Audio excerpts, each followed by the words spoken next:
more than you could ever know. I miss their cackles and their beautiful wrinkled faces and their gnarled hands waving in the air as they laughed and laughed and laughed. How I look forward to having stories of my own to tell. My maternal grandmother, Clara, talked about time a lot, how time made sense of things, and how time handed out wisdom. She told me I would have to wait to be wise, that nothing made you wise but time. I understand that now. In my 8-year-old brain, I did sometimes wonder if they had ever been young. It felt to me as if they had always been these aged marvels, smart and sure and steady, and old. I realize now that they were probably much like me when they were young, unsure, tentative, hesitant. It takes a long time to become a person. I wish they were here right now to inform me and help me and guide me, but I'm pretty sure they are, right here in my head and heart, doing just that. I have to stop and be still long enough to hear them. Lots of us don't know quite what to expect as we grow older. It's shrouded in our fear and worry about what we see as the inevitable decline. When we do think about it, we imagine it's all about closing up shop or slowing things down or wrapping up loose ends. We think about the wrinkles that slither onto our brows and hands and necks, and we want all that to stop. We want to have our necks back and our firm, strong legs and arms, and we want to have endless energy, and we want all of our marbles to stay right where they are. But honestly, I have found such kindness in my bones as I have aged, an acceptance of self that I didn't even know existed. I'm simply not hard on myself anymore. I appreciate the fact that my body is carting my soul around, and it's doing a spectacular job of it. I see such strength and ability in myself, which I didn't even notice, let alone appreciate, when I was a young woman. I didn't know how.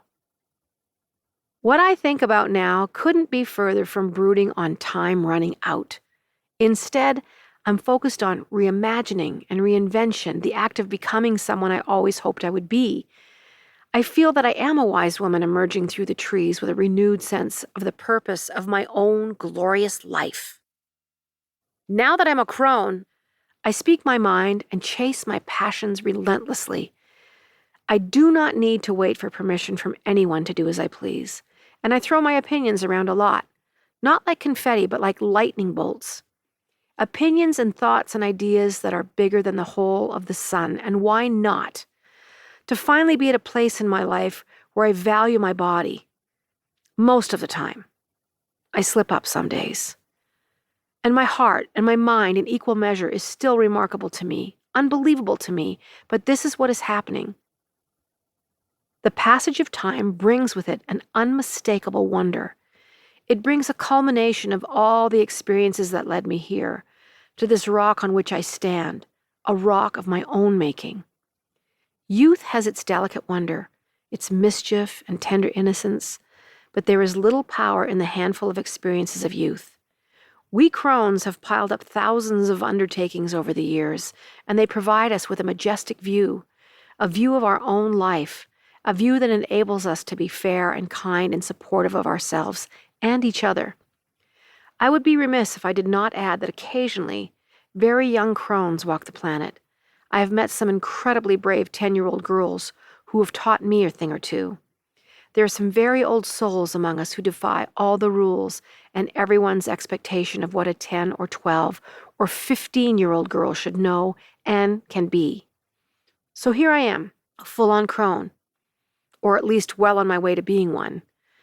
I'm letting her take over my body with every decision I make, every choice, every conversation, every job I undertake. It feels right, it feels decadent and incredibly good. I'm learning to listen, really listen to the voice inside my heart and head. I don't ignore that voice the way I used to when I was young. I used to override every sage bit of advice I gave myself, mainly because I didn't feel worthy. At last, I can tell you without hesitation that I feel worthy of good things happening to me. If I am lucky, forget lucky. Luck has nothing to do with anything. It's all hard work and dedication and steadfastness, period. As I keep working towards myself, I look forward to the old face that, I hope, will look back at me from a mirror.